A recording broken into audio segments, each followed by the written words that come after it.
Welcome to Grand Sumo Breakdown, the unofficial sumo podcast for official sumo fans.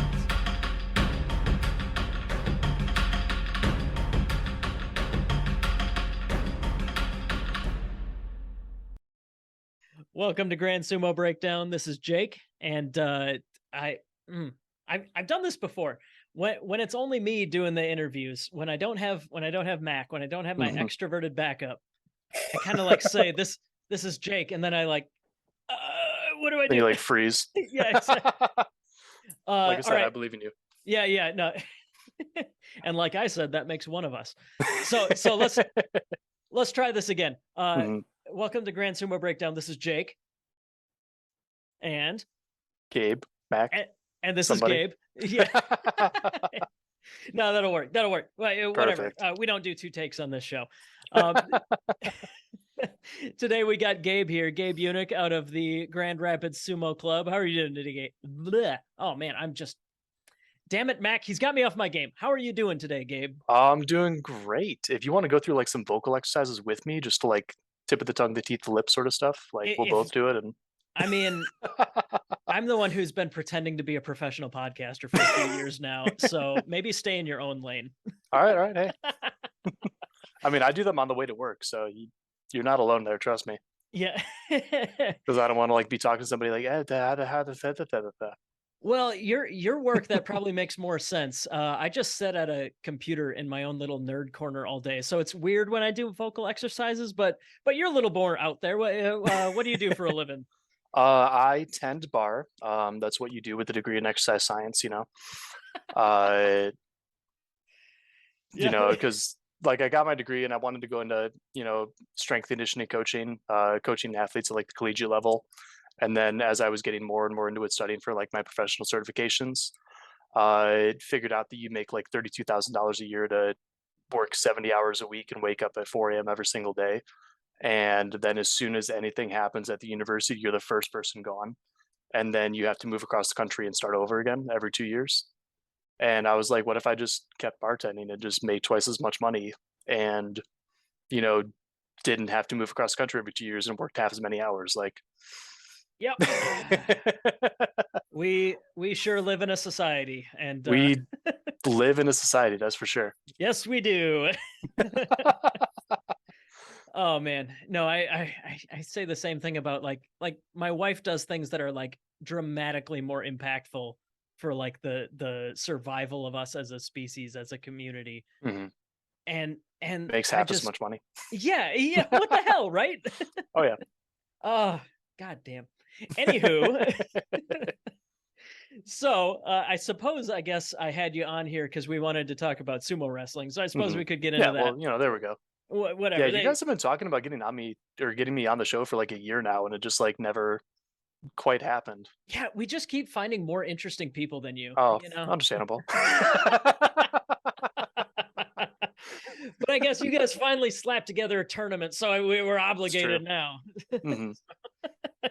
No, I'm kidding. We got to meet you the first time. Me and Mac did last year at Nationals. I know that was like, I mean, you've been around the block here, but that was our first time meeting you, and we got to see you again at the North Americans in Vegas. But tell us a little bit about how you got into sumo. What's your story? What's your journey?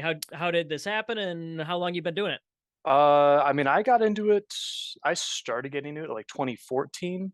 So about 8 years ago now. I watched a documentary on it, actually. It was the one that follows Kyoku Taisei when he was like first joining pro sumo. Oh, cool. I found it on YouTube. I haven't been able to find it since, but it's like a French language documentary, and it had English subtitles. And it just really opened my eyes up to sort of the realities of the sport, because like people outside of Japan don't really get sumo. You know, we have like a lot of, you know, pop culture references and preconceived notions, but we don't like understand the sport. Sure. So it really just opened my eyes to it. And then like with my degree being in exercise science, I got further and further down the rabbit hole. I was still in college at the time, but just seeing what like freak athletes like pro sumo wrestlers are really just kind of turned me on to it. And I've been wrestling since, you know, 6th grade. I wrestled in college for a bit too. I've done freestyle, Greco-Roman. But eventually I found out that there was, sumo in the United States, and I got in contact with Andrew Freund through USA Sumo. He invited me out to the US Open in 2015, and that was my first tournament. And I've just been doing it ever since. Very cool. Yeah, I know. Out in Grand Rapids, Michigan, where you're based, you and Micah have been doing this for a while, but the club itself, you're kind of expanding here. Tell us a little bit about how you got the club started. Yeah, so Micah and I actually got into sumo completely independent of one another.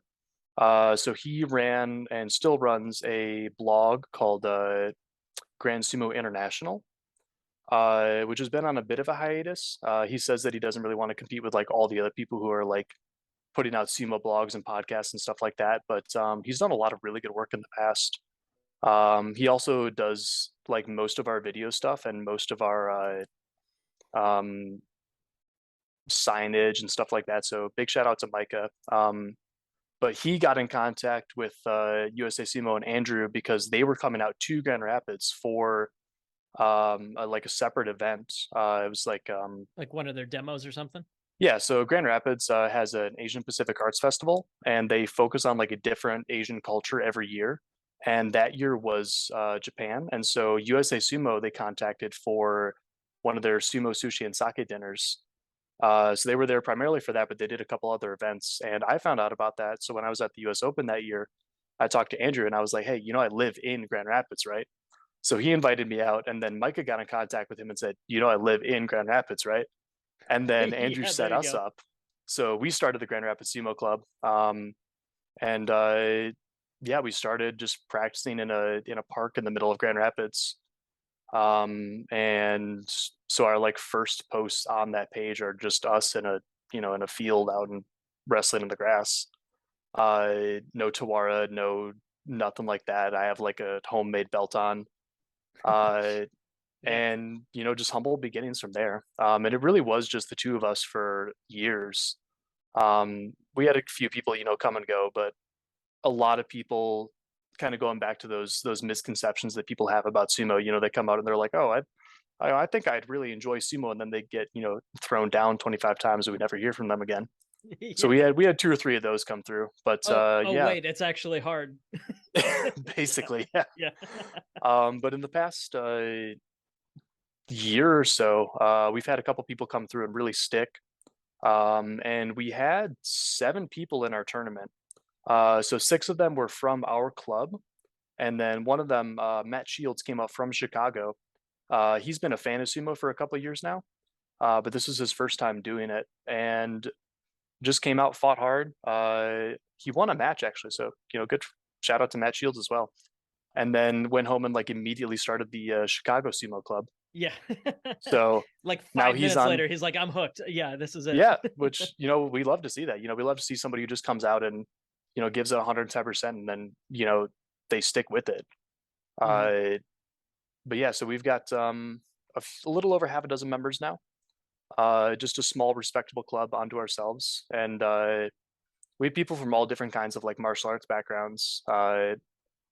And we got some people who've never really done martial arts before who have picked it up as well.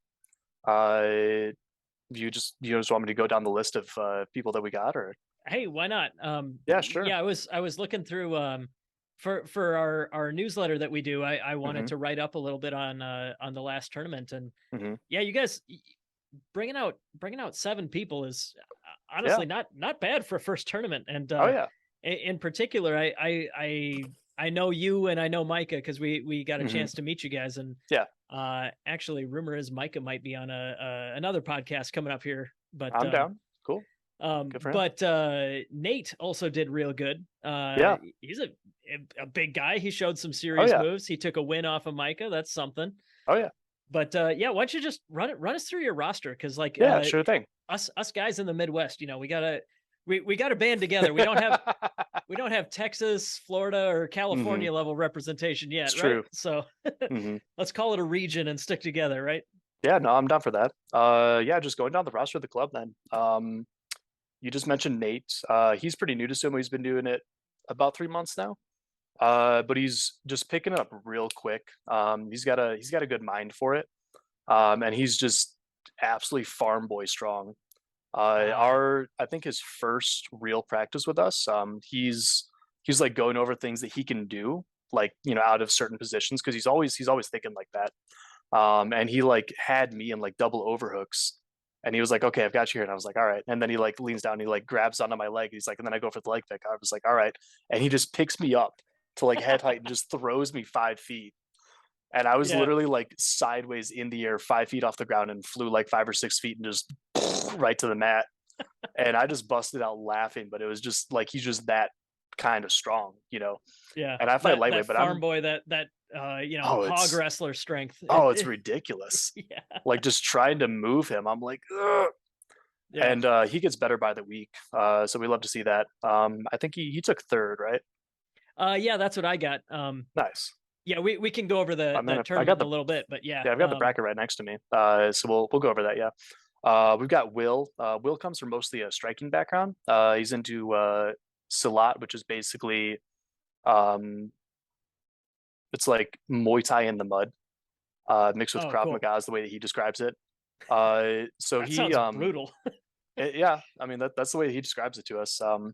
But he started off trying to be more of like a pusher thruster specialist. But he really transitioned a lot more into belt fighting, and he's been doing really well with that too. So he's a really solid middleweight for us. Then we've got let's see who else. Just go down the list for me. Just go that Uh, way. Casey and Eli were the other two names that I had on the list Yep. here. So Casey, Will brought Casey to us, and Casey's another really solid middleweight, like light heavy, kind of in that range. Real rangy and just like a lot stronger than he looks. But he's got a decent grappling background. And yeah, he did pretty well at the tournament. He's been struggling with some injuries recently, so he hasn't been in practices too much. Mm. So for him to come out, I think he had like 4 or 5 wins, didn't he? Yeah, something like that. Yeah. Yeah, So it was pretty cool. Like one of the things about that tournament was mhm, that everybody got, not that wins are the only way to measure yeah. like success, but like Hmm. everybody at least had a little bit of Oh a yeah. little bit of that Hmm. that adrenaline to keep you hooked on it, right? Yeah, for sure. Yeah, And because I know that like Eli didn't have a whole lot of wins, but he's always in it. He's always scrappy. mm, I know that he fought hard every match. Unfortunately, the wins didn't materialize for him in that tournament, but he's still growing as a sumo wrestler too. And he also Eli is one of those people who gets into martial arts as an umbrella, and then he's like, "Oh, let me get that. Oh, let me get that. Oh, let me try some oh judo. sure. Let me get some karate. Let me get some of this. Let me get some jujitsu." So he's picking up sumo really well too. And yeah, he's like I said, he's rangy, he's scrappy, he's got long arms. But Sure. he's just always in it. So yeah, we had a really good turnout, and then we also have Dan, who has also been struggling with some injuries, so unfortunately wasn't able to compete. But he's just another scrappy go getter at lightweight. So we've got a pretty good core coming together for Grand Rapids Sumo, so we're really excited to see that. We've got a couple other guys who have kind of been on the fringes, but like haven't really committed to it yet. Oh sure. Our ref for that tournament, Walter, is a guy that Eli knows through his judo background, and Walter's like a 230-pound tank of a grappler. So we're trying to rope him in, but we'll keep you updated on that. Yeah, baby steps. You Hmm. got to get him hooked on something a little bit, Oh but yeah, I mean he did a solid job as a yeah, first time sumo ref there. oh yeah. Yeah, no, that tournament. So, tell us a little bit about how that came together, because that was at like it was effectively like a cultural fair, anime kind of deal, Yeah, or yeah. So it was a bit like it's JAFAX, JAFAX. It's like an anime and Japanese culture convention, gaming convention, kind of again, kind of like one of those umbrella things in Grand yeah, Rapids. Pretty similar to the Japan Fest that Georgia holds their open tournament through. And because we have so many new members, one of the things that really we wanted to do is just kind of put together a very real feeling tournament, just to kind of get them like get their feet wet, get their experience with it. Uh, so we don't have a Tawara, but we have a 45-foot battle rope that we use, and so we tape that down with mat tape, and it actually did really well. So clubs out there that don't have $3,000 to drop on a dohyo for free. so Um, most clubs probably, Most clubs, yeah. right? Uh, get yourself a 45-foot battle rope and a roll of mat tape off of Amazon, and just tape it down like every 8 inches. And no, it did really well for us. Yeah. Uh, No, like people were, you guys had, toes up, like, Oh, yeah. full on pushing off of the Tawara. Oh, yeah. It had held up great. I mean, it Mhm. was, I really liked it because I hadn't seen that. Just it's really kind of a recent thing where we've Mhm. had more regular streaming, Oh, yeah. availability to watch Mhm. tournaments that you're not at personally, and Oh, yeah. I really enjoyed watching yours where Yeah, I could not be happier with the way that our tournament went off too. yeah We so we actually hand drew the bracket, which I'll pull up for you now. yeah. So No, I've got it you right showed here, me that one. You guys did right here next to my what desk. Yeah. you did what, a double round robin on that one? Yep. Oh man, full size and So everything. Excellent. 7-man double round robin. And then we had a couple volunteers who were rock stars and recorded everything for us. Mhm. Can you get in there? Hello? Yeah, that's There we still go. available. Anybody who wants to watch it, you can find it on the Grand Rapids Sumo Club Facebook It's page. true. It's just Yeah, that, go check us out and scout our film. yeah. find all the secret recipes, all the you can Yeah, study just up on watch me the throw club. Kubanagas all day. That's all I do. But no, I mean the tournament went off without a hitch. Went off without a hitch. We actually ran really ahead of schedule. We ran through that whole like 42 match bracket in like an hour, Yeah, which was no, not bad at all. that yeah, the way you Yeah. had it going, you didn't. Mhm. One of the things that often causes trouble when you have like a bigger bracket is once you get to the end, if you have like a double elimination or something, Mhm. you got guys going back to back, so you got to Oh yeah. like just sit around for 2 minutes or so, let people catch their Mhm. breath. But round robins, especially if you shuffle the Mhm. order here and there, yeah, you just keep them going, bang bang Oh bang. yeah.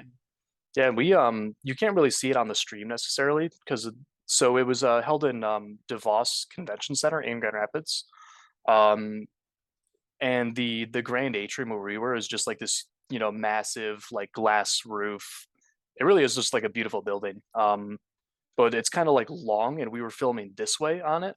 But we have probably 200 or 300 people watching that tournament too, and there's like balconies up here and up here, so there's a lot of people that you can't see in the video who are watching. And we held what was basically like a training camp where we had a practice on Friday, a practice on Saturday, just like live practice for the public, and then the tournament on Sunday itself.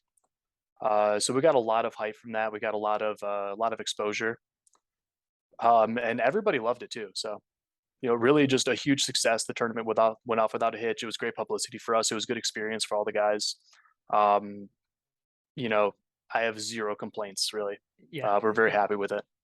yeah. Sumo. We mentioned And then it. we also got Matt Shields out. Now we started a club of its own. So There you go. I was just gonna say, like, mhm. the best thing you can say about a tournament or an event or whatever is if you planted another seed, right? It's So true. you got another seed planted, and you got a lot of eyes on it. And Oh yeah. did you get any other recruits for Grand Rapids or? We didn't get any recruits through that tournament, but we've talked to some more people and been like, talking about the tournament itself, including stuff for our prize, which I think we're going to get to in a minute here. Mhm. Which that's the tournament that we have upcoming that we're really excited about. Yeah, let's talk about it. Sure, yeah. So the basic concept, art prize is actually the world's largest open art competition. So it comes to the city of Grand Rapids. We have like 50,000 art pieces in like a 3 square mile area of downtown. Wow. And we bring in like 500,000 tourists in 19 days. Mhm. And so it's a big deal for Grand Rapids, especially. I'm basically not going to be human for the past like the second half of September and the early part of October there, like between being an artist, in the competition, and organizing this tournament, competing in the tournament, doing practices and working. Because last art prize, bartending, I would work 47-hour weekends on like 4 hours of sleep. Oh my God. It was insane. Like because the restaurant that I worked in was this big restaurant collection, all under the same roof. So I mean, a really cool building, but we were right in the heart of downtown. Everybody knew about us. So I would go into work at like 3 p.m. on Saturday, leave at 5 a.m.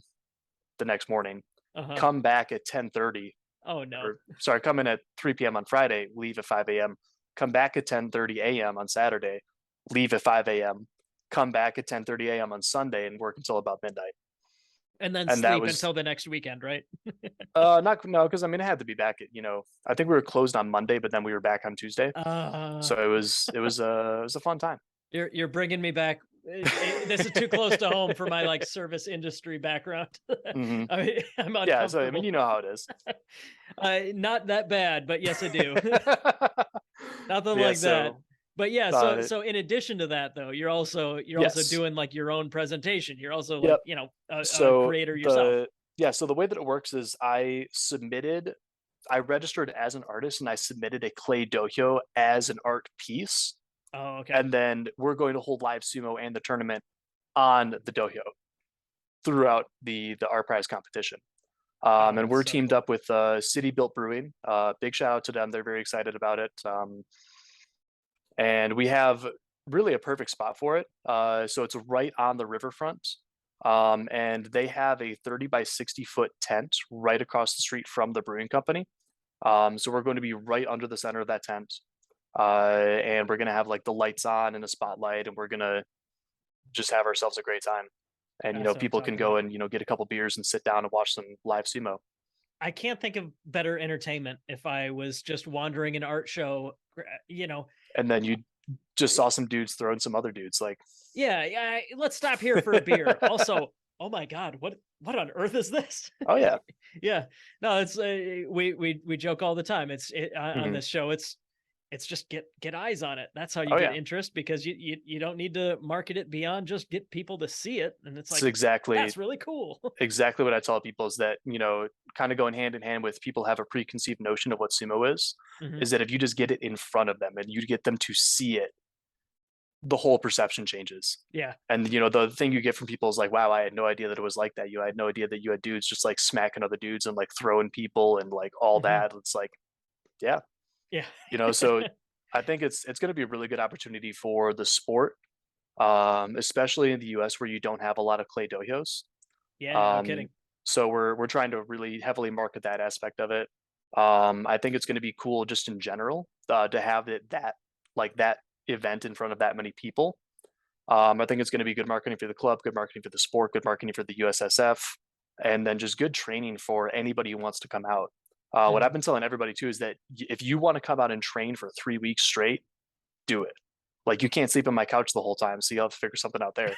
But just come out and train with us, because we'll be holding live practices, as often as we can, as many days of the week as we can.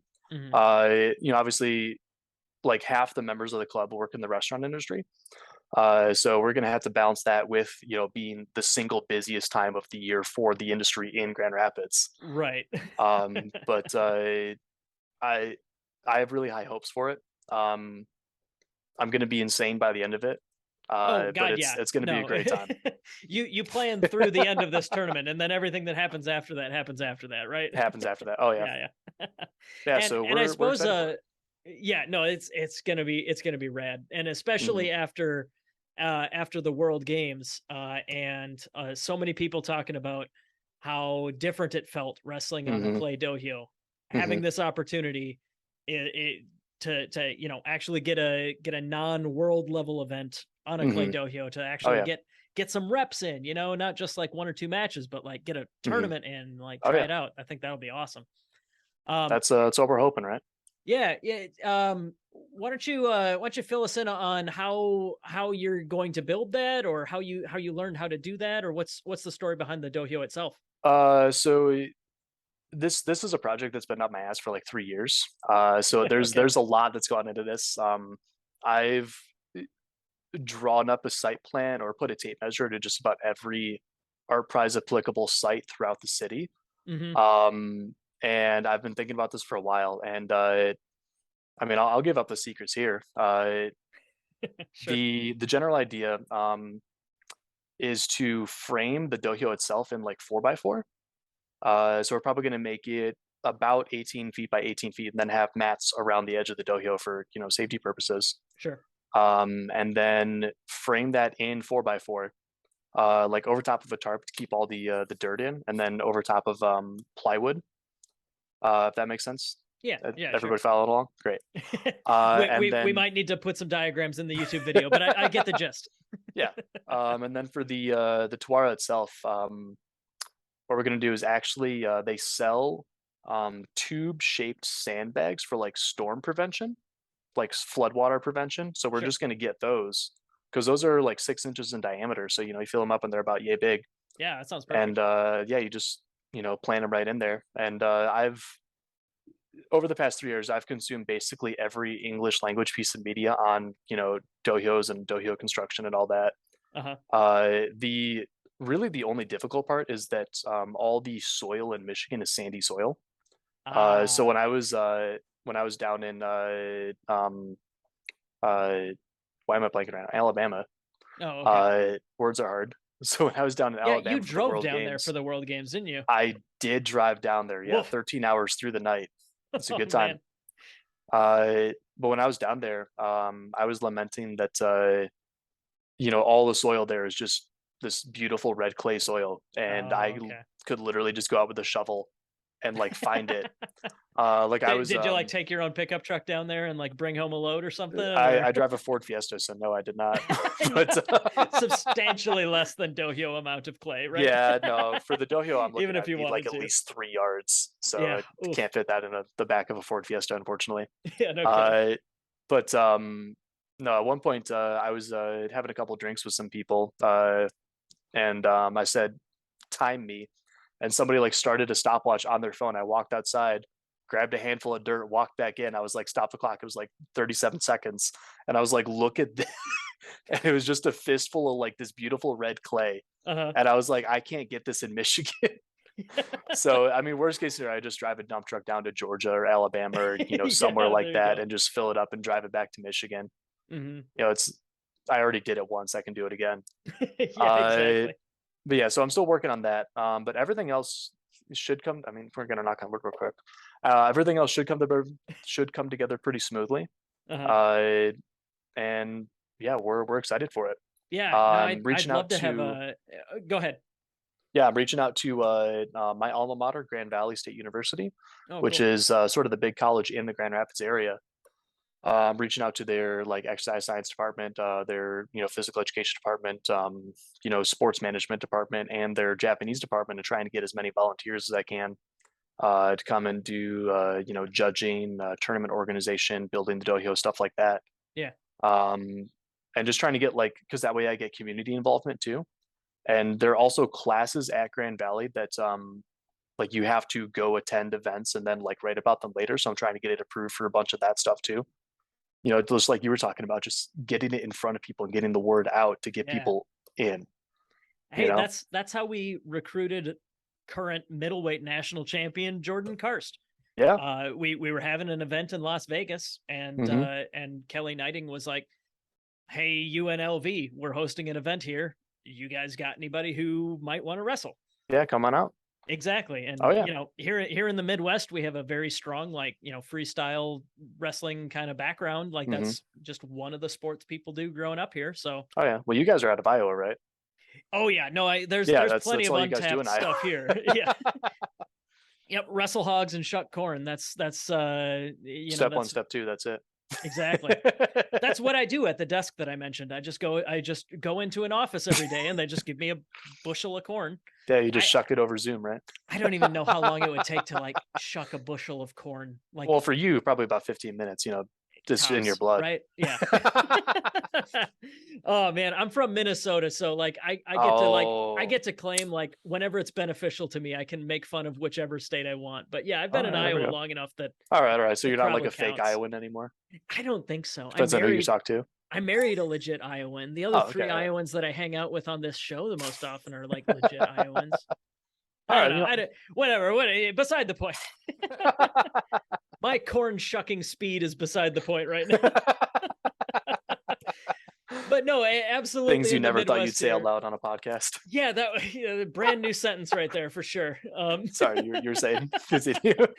But no, here in the Midwest, we got lots of untapped potential out there for Mhm. wrestling. Guys who like used to do wrestling in high school or Mm-hmm. college that might want to give another version of it a try as adults in like kind of a semi-low to moderate committal kind of way. Or Mhm. and we got plenty of clubs around here that we Oh, yeah. we gotta keep moving. You guys are Mhm. doing a great job. I know down in Ohio they're doing some expansion. Mhm. We got Chicago, like you mentioned, Matt Shields is getting Yeah. going there. It hasn't happened yet, but I really want to hook up with the guys up in Minneapolis at Bear Paw Sumo. Mhm. So hey, I what I'm picturing here is we got to get a Midwest Legion going that can A rival Midwest the Texas Alliance. guys. Yeah. Who cares if Texas is one state? We're all a Mhm. bunch of smaller states. We can band Well, together. we're about the same size as Texas, so Yeah, as a region.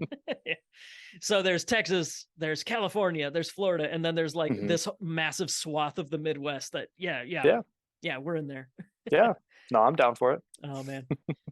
Well, yeah. So this this upcoming tournament, tell us a little Mhm. bit more about the schedule. What's going on there, like officially versus less formally.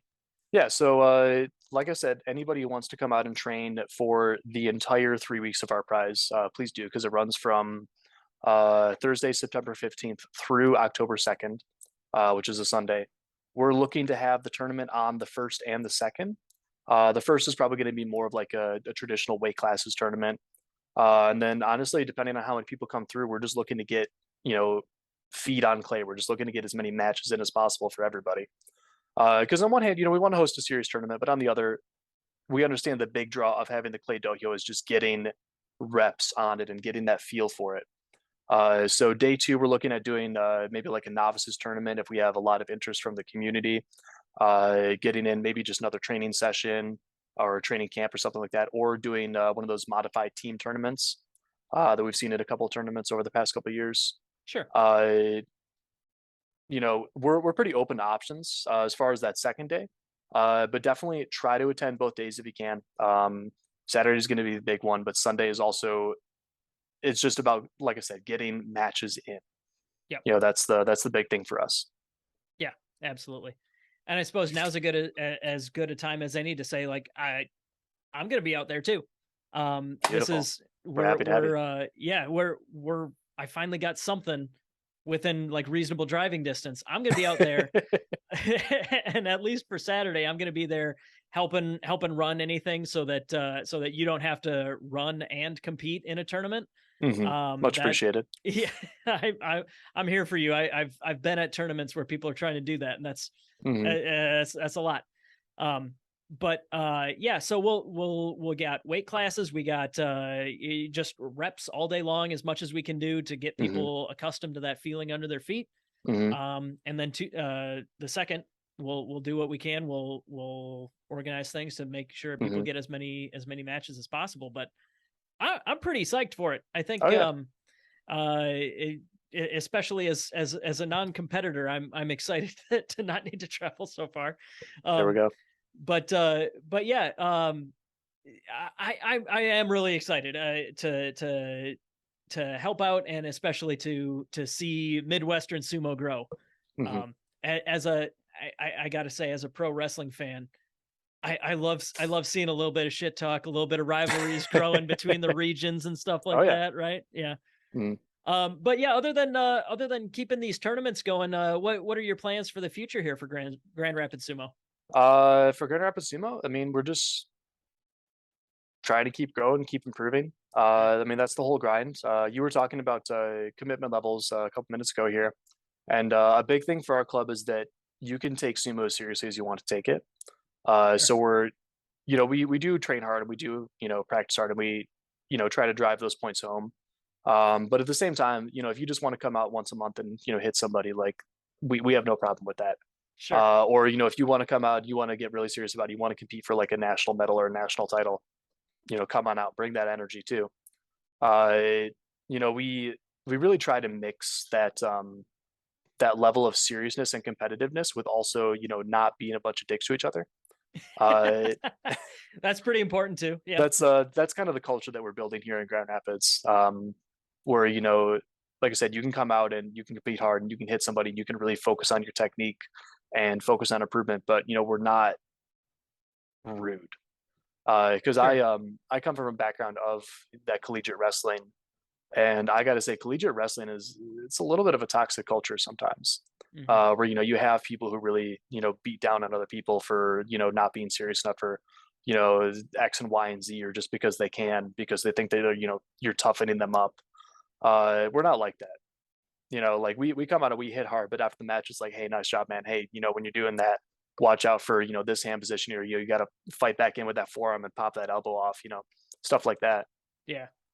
So that's sort of the culture of Grand Rapids Sumo, and that's something that we want to keep doing and keep improving on going forward. No, I mean, that's it. Yeah. that makes a lot of sense. Like, and just, I mean, I guess on a personal level, that makes a lot Mhm. more sense to me. That seems like a more fun environment, but Mhm. like, yeah, I mean, there's the debate between like, why are you really here? Mhm. And are you really here because you want to have fun and you want to do as good as you can while having Mhm. fun? Yeah. Or if your only goal is like a national or a world medal, Mhm. then it might progress too far, Yeah. and I mean, it might not be fun anymore, right? I don't think that those are mutually exclusive though. And that's kind of the approach that we Oh, that's take true. here too, Okay. is that, you can be lighthearted and enjoy what you're doing and still, when the four fists go down, like you're still fighting hard and you're still, trying to win. But you're not like tearing somebody else down, or, bullying somebody, or, tearing yourself down if you lose a match, or Sure. anything like that. You're still enjoying what you're doing while you're doing it. Oh, that makes sense. Yeah. You know what I'm saying? Yeah. Yeah. No, I often think back to, I think it was Konishiki who would often talk about how, like, back in his day, like the 80s, the early 90s, Hmm. where in pro sumo, they were just brutal to each other Yeah. because they thought that would make that was when success was the only thing that they cared about. Like, Hmm. top, I just Yeah, where absolutely, they toughen up the younger guys, and they do that by just taking them out on the street, beating them with a switch. Yeah, no, right, I've right. seen videos. I know what it is. So I guess it's safe to assume that is not the Grand Rapids philosophy. Yeah, we don't have No any baseball switches. bats or Yeah. switches or anything like that. No, Yeah. I mean, sorry if that disappoints you, but deal with If you're looking for that club, you can look somewhere else, damn it. it. Oh man. All right. Well, why don't we wrap it up here for now? But there will be more news in the coming weeks, coming month or Hmm. two, Yeah, absolutely. for the Beer City Open Yep. at the the Grand Rapids Art Fair here. Yeah, Um, absolutely. that'll be out there everywhere. Yep. Like I said, I'm going to be on site, so Grand Sumo Breakdown will be covering it Hmm. plenty. But Gabe, we have started a new tradition here where at the end of the episode, to get to Okay. know the people that we're talking to, Hmm. one of the questions that I feel cuts deepest to the core of who it is we're talking to is, it's the end of the night, it's last call, the bar's Hmm. shutting down. Okay. There's only time for one more karaoke song. One more karaoke song. One more karaoke song, and you're up to bat. What's Oh, the I song? can't give away my secret karaoke song. I, So, I mean, otherwise, what's the point of coming to the next tournament, right? You so gotta I you gotta show up at the tournament if you want to see what song Gabe sings. Yeah, there we go. So my dad is actually an opera singer, and I Oh wow, okay. inherited none of that vocal talent. I am super tone deaf. I can't carry a tune. It's bad. Uh-huh. So when I do karaoke, I have a secret. I have an ace up my sleeve. And yeah, if you want to come out to Grand Rapids and compete in the sumo tournament, then you can come see my secret karaoke song. Ah, damn. And I promise it'll be worth it. You're Even if you kidding. don't compete, just come out see my secret karaoke song. 100% worth the trip. Oh, you're giving me blue ears. All Another right. Well, sentence you never thought you'd say, but here we no, are. man, that's two today that are like way outside the boundaries of what I expected. Oh man. All right. Well, if you're gonna play coy, I guess we can wrap it up here. What's the best way for somebody to reach out to Grand Rapids Sumo Club, or you personally? What's the best way, Uh, especially if you're in Michigan, to get started in sumo? well, we have Grand Rapids Sumo Club on Facebook and Instagram, just as Grand Rapids Sumo Club. I'm the only Gabe Unick on Earth in the history of humanity, so you can find me on Facebook. Hit me up. For the tournament, we have a public page. We also have a private page that's for, competitors and people who are really attending the tournament from across the country. So hit me up for an invite to either or both of those. And yeah, come out to Beer City, USA, where we have like 80 breweries in the city limits, and drink beer and do sumo on a clay dojo and just have a good time and, get some good matches in. Because that's the whole idea here. That's a lot of breweries, even for the Midwest. So it's true. That's saying something. And Unick, that is Gabe, that is Unick, right? Correct. Excellent. Because somebody at Ellis Island had a sense of humor. Yeah. Damn it. Oh, I should have been working on a joke for that, but damn it, you've got way more prep time than me, don't you? 29 years, yeah, actually. Yeah, so roughly. Damn. All right. Well, A+ on that one. So Appreciate it. We'll call it a night here, but keep an eye open for news on the Beer City Open.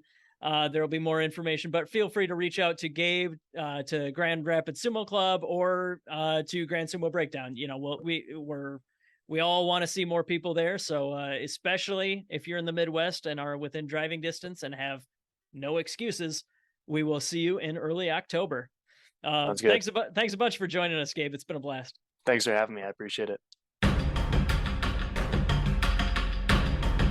Thank you for listening to Grand Sumo Breakdown. Until next time, Throw your salt high and keep moving forward.